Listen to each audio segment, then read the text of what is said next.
Hello, this is Bryant Myers, author of PEMF The Fifth Element of Health. In this video, we're going to go over what to look for in a PEMF therapy device. And if you're in the market for a device, feel free to call me for a free consultation, 941-928-0124. So I want to kind of go over the 15 points I talked about in the buyer's guide in kind of an abbreviated way.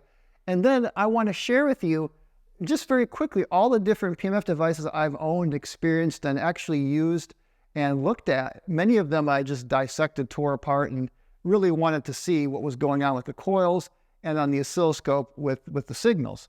And what I've figured out is there's four main keys to a good PEMF device, but there's other factors too that we'll go over here. And the first main key is the coil. So a lot of you are familiar with these wireless chargers. They're called Qi coils. And they actually, I'm going to show you an image here, are actually tightly wound, perfectly circular coils. And the reason they use these type of coils is not only are they flat, so it makes it more portable, but they're the most efficient way to charge up your phone, meaning they are able to give you the maximum amount of induction for the amount of current that is in the coil. And for the same reason, this is why you want to use a tightly wound circular coil for a good PEMF device. This next thing is intensity or flux. And I call this the biggest lie in the PEMF community because experts like Dr. Pollack and Marcus at Truly Heal, they use the inverse square law incorrectly to justify needing high intensity.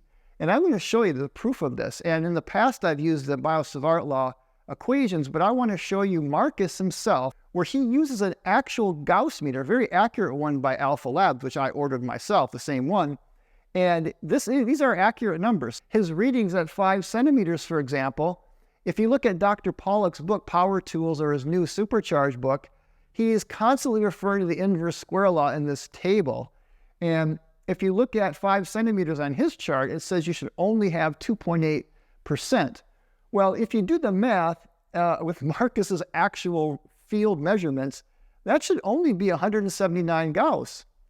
What Marcus was measuring was 1,344 Gauss, totally debunking Dr. Pollack, not with an equation, but with an actual measurement.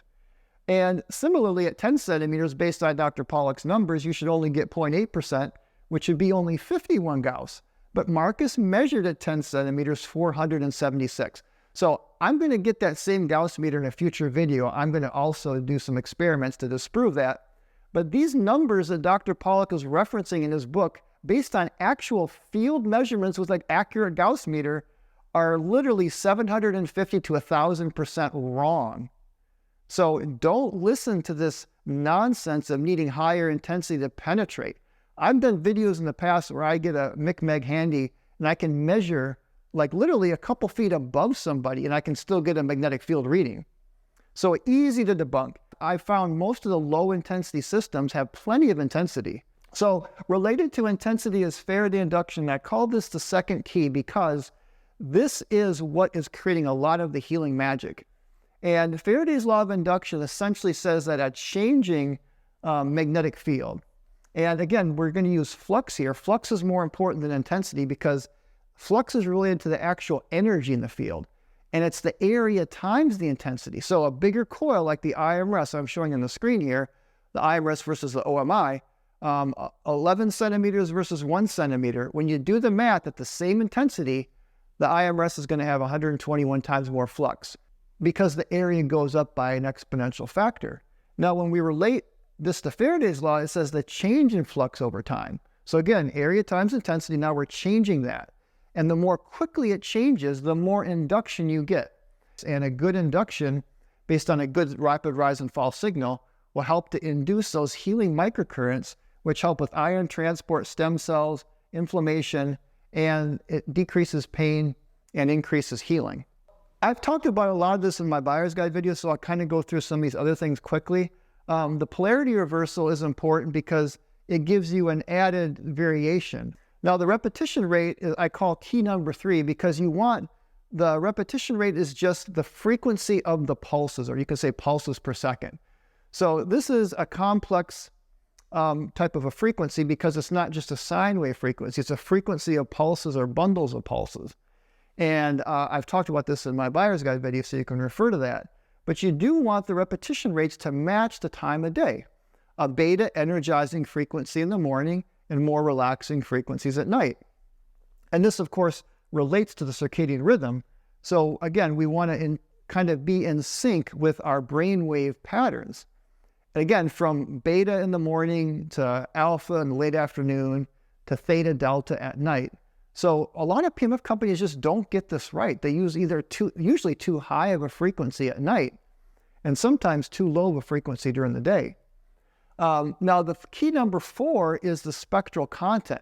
And this is on a spectrum analyzer going to show you all the frequencies that are in the signal. And what you want is a good signal like the iMRS triple sawtooth, the Bemer signal. Centropix has a really great signal for this. And you know, Medithera is pretty good. QRS is pretty good. And on a spectrum analyzer, you're going to see a broad spectrum of frequencies. Just like a good multivitamin, you're getting all the frequencies that you need at once. And this chart I'm showing you here is from James Oshman's excellent book on energy medicine, where he shows a lot of the studies, and it's mainly between 0 to 200 or 300 hertz. You can see all the different tissue resonances. And when you have a good signal that gives you all those frequencies at once, you're getting all the maximum benefit. Because along with Faraday induction, which induces healing microcurrents, resonance, the spectral content relates to resonance, and it's more magnetic resonance energy transfer. So you want to make sure that you have all the right frequencies to get all the different tissues and cells. Pulse strain complexity is just there, again, to prevent habituation, acclimation. Now the accessories. Now I've showed in some of my past videos with these cheap Alibaba products that the accessories are just gimmicks like red light therapy and the negative ions and some other stuff. In fact, in my past videos, I showed with a negative ion reader that the negative ions are non-existent pretty much in those devices. And I used a spectroradiometer to show that the red light was a joke. It was literally more or less Christmas tree light. So you're getting no benefit. And then worse with those, of course, is you're getting electrosmog from the PMF. But some good accessories to consider, of course, are local applicators. So I always recommend a full body mat device. And then some good local applicators like a pillow or like a Helmholtz coil or like a probe or a pen, and other different types of more spot local applicators. So those are some of the best accessories. And I do kind of like having heart rate variability biofeedback is nice. Brain entrainment is a nice one to have. So again, those are all proven and really do have significant benefits. And so look for some good accessories like that. So now quality, you do get what you pay for. Think of a Stradivarius violin or a Steinway piano. You can really hear the difference. And similarly with PMF, you don't hear the difference, you feel the difference with quality. A proven company and a good warranty is important. The FDA registration and the quality, safety, all those safety seals are important. Just to make sure you got a product that's made well. And like I said, does it work? That's going to depend on the coils, the induction, the repetition rate, the spectral content. Those are the main things that are going to give you results with a good PMF device.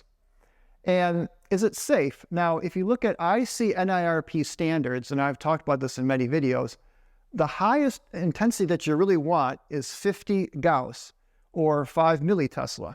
There's really no reason to go above that. In fact, one of the other big lies with high intensity is that most of the research studies use micromillitesla intensity. They don't use the big half a Tesla or 1 or 2 Tesla intensities. That is not what research studies are showing, or the ones that do are typically the transcranial magnetic stimulation is one exception.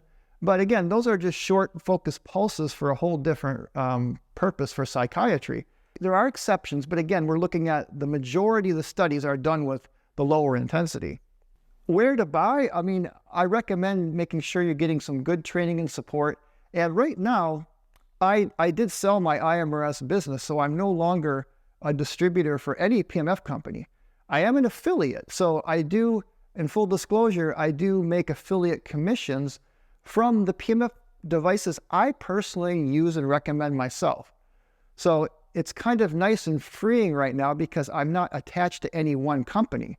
I can just share with you. That's why I want you to call me for a consultation, because I will share with you just my honest, unfiltered advice on these devices.